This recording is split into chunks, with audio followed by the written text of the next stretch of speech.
لیلۃ القدر یعنی وہ رات جس میں تقدیر الامور، تمام معاملات جو ہیں ان کا معاملہ طے کر دیا جاتا ہے۔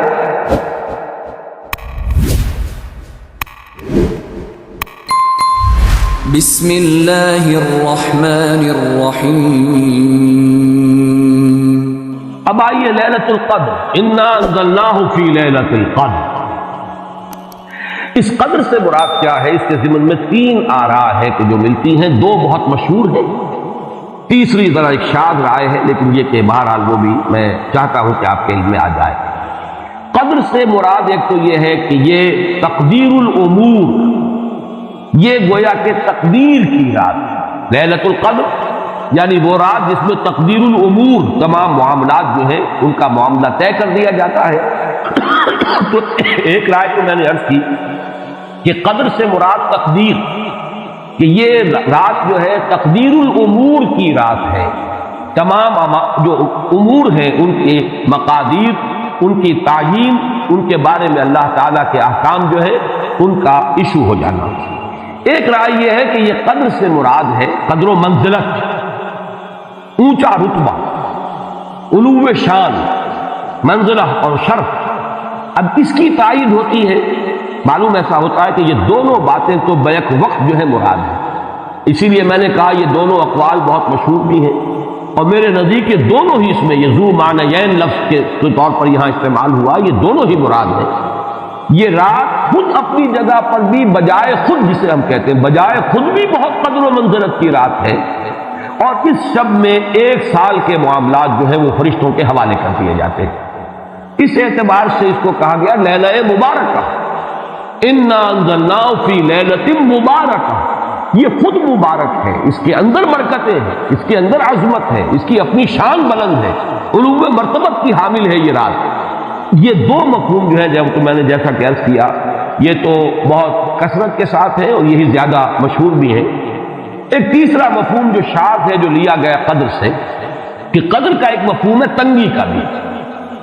جیسے کہ سورۃ الفجر میں ہم پڑھ چکے ہیں، فَأَمَّا الْإِنسَانُ إِذَا مَا ابْتَلَاهُ رَبُّهُ فَأَكْرَمَهُ وَنَعَّمَهُ فَيَقُولُ رَبِّي أَكْرَمَنِ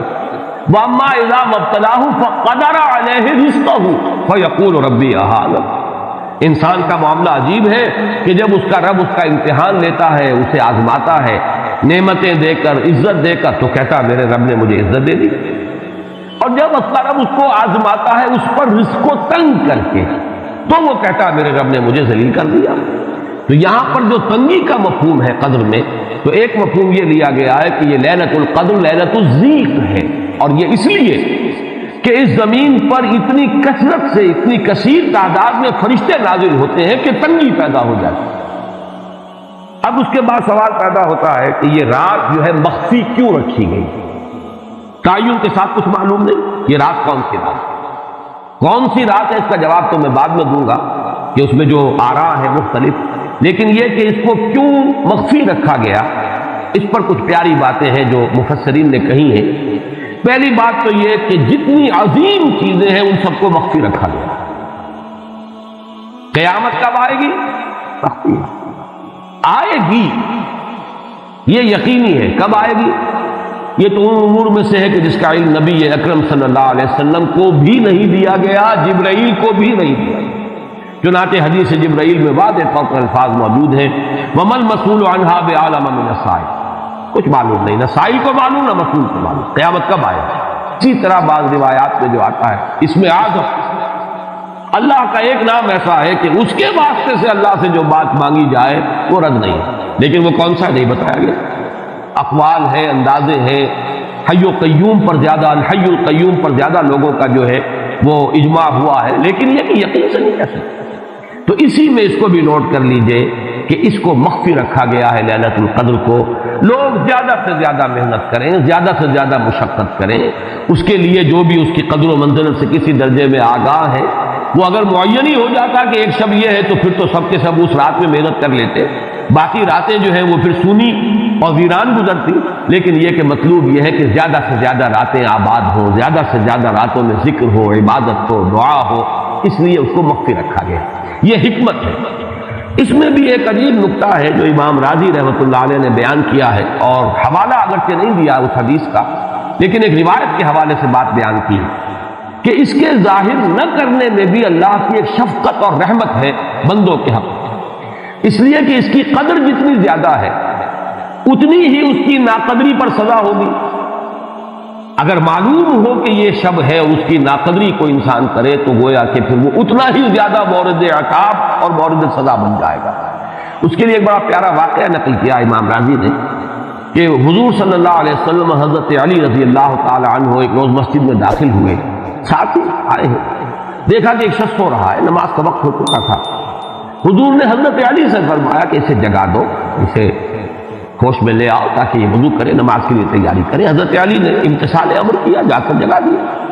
لیکن پھر ایک سوال کیا حضرت علی کہ حضور آپ تو خود نیکی کے کاموں میں بہت سبقت فرمانے والے ہیں، سباق بالخیر یہ لفظ ہے، سبقت کرنے والے بہت کثرت کے ساتھ، تو آپ نے یہ جو ہے یہ کام خود کیوں نہیں فرمایا اور مجھے کیوں اس کے لیے آپ نے حکم دیا؟ آپ خود بھی اسے جگا سکتے تھے۔ آپ نے فرمایا کہ تم اس کی حکمت کو سمجھ لو، میرے جگانے پر اگر وہ نہ جاگتا اور انکار کر دیتا تو کفر ہو جاتا اس کے حق میں، اور تمہارے جگانے پر اگر کوئی تساہل سے بھی وہ کام لیتا تو وہ کفر نہ ہوتا۔ تو یہ ایک فرق ہے کہ اللہ تعالیٰ کی طرف سے ایک شفقت ہے کہ حضور صلی اللہ علیہ وسلم جگاتے اور کسی درجے میں وہ انکار کر دیتا۔ کبھی ایسا بھی ہوتا آدمی نیند میں ہے اور وہ کہتا جاؤ جاؤ مجھے آرام کرنے دو، تو اگر میرے ساتھ یہ معاملہ ہوتا تو وہ کفر کے درجے کو پہنچ جاتی بات، لیکن اگر تمہارے ساتھ یہ معاملہ ہو بھی جاتا تو اس درجے شدید نہ ہوتا۔ تو گویا کہ حضور نے اس شخص پر شفقت کے اعتبار سے یہ شکل اختیار کی کہ خود نہیں جگایا، بلکہ یہ کہ حضرت علی رضی اللہ تعالیٰ عنہ کو حکم دیا کہ اسے جگا دیں۔ تو یہ نقطہ کہ لیلۃ القدر کے اخفاء میں یہ بات بھی ہے کہ اگر اس کو عیا کر دیا جاتا، معین کر دیا جاتا، تو پھر جو لوگ اس سے غافل رہتے پھر وہ بہت سخت ناقدری کا ارتکاب کرتے اور بڑی سزا کے مستوجب ہو جاتے۔ اب آپ کو چھٹی بحث ہے کہ وہ رات کون سی ہے۔ اجماع ہے کہ یہ رمضان مبارک ہی کی ایک شب ہے، لیکن رمضان مبارک کی کون سی شب ہے اس پر بعض مفسرین نے تو لکھا ہے کہ 40 قول ہے۔ چنانچہ صاحب تفسیر مظہری قاضی ثناء اللہ پانی پتی نے، میں نے وہ تفصیل تو نہیں پڑھی کہ 40 قول، لیکن امام راضی نے جو 9 قول نقل کیے ہیں وہ میں تیزی کے ساتھ آپ کو سنا دیتا ہوں۔ ابن رزین رحمہ اللہ کا قول یہ ہے کہ رمضان کی پہلی شب ہے۔ حضرت حسن بصری رحمۃ اللہ علیہ یہ ہے تابعین میں سے، اس لیے میں رضی اللہ عنہ نہیں کہہ رہا، رحمۃ اللہ علیہ۔ حضرت حسن بصری رحمۃ اللہ علیہ کی رائے ہے کہ یہ 17ویں شب ہے، یعنی وہ شب کہ پھر جس کے اگلے دن جو ہے وہ غزوہ بدر ہوا ہے، یوم الفرقان۔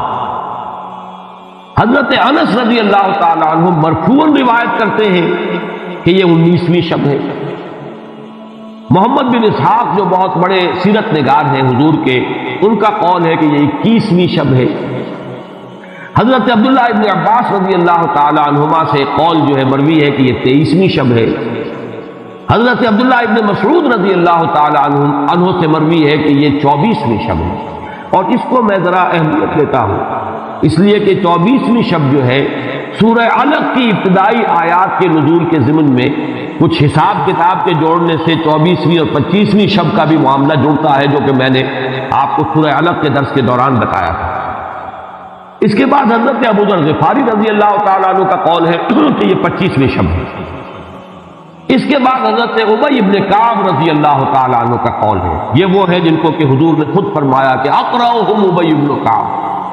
قرآن مجید کے سب سے بڑے قاری حضرت ابی ابن کعب ہیں رضی اللہ تعالیٰ عنہ، اور ان کے بھی سینے پر آپ نے تھپکی دی تھی۔ ایک سوال کیا آپ نے کہ سب سے عظیم سورت کون سی ہے، اور جب انہوں نے صحیح جواب دے دیا سورہ فاتحہ، تو پھر یہ کہ اس پر حضور نے تھپکی دی کہ تمہیں اللہ تعالیٰ نے بہت صحیح مناسبت عطا کی ہے علم کے ساتھ۔ ان کی اور صحابہ میں سے بہت سے لوگوں کی رائے، یہاں تک کہ یہ کہا جا سکتا ہے کہ بقیہ اقوال جو ہیں وہ شاذ کے درجے میں ہیں، اور یہ گویا کہ اگر اجماع نہ کہا جائے تو بہت حد تک اتفاق کے درجے میں ہے کہ یہ 27ویں شب ہے۔ اور اس 27ویں شب کے ضمن میں حضرت عبداللہ ابن عباس سے ایک روایت میں پہلے آپ کو بتا چکا ہوں کہ 23ویں شب، لیکن 27ویں شب کے ضمن میں جو مختلف روایات حضرت عبداللہ ابن عباس رضی اللہ تعالی عنہما سے مروی ہیں، ان میں بھی کچھ لطیف نکات ہیں، وہ میں بعد میں بیان کروں گا۔ اس کے بعد ایک شاذ قول اور بھی ہے کہ یہ 29ویں شب ہے، تو یہ گویا کہ 9 ہیں اقوال، جن میں سے بعض جلیل القدر صحابہ کے ہیں، عبداللہ ابن مسعود، ابو ذر غفاری، ابن عباس، ابی ابن کعب، لیکن یہ ہے کہ سب سے زیادہ جو اتفاق اگر اجماع نہ کہا جائے تو 27ویں شب پر ہے۔ اللہ تعالی ہم سب کو یہ لیلہ قدر اور لیلہ مبارکہ جو ہے اس کی برکات سے اور اس کی قدر و منزلت سے اور اس کے خیرات و حسنات سے متمتع ہونے کی توفیق عطا فرمائے۔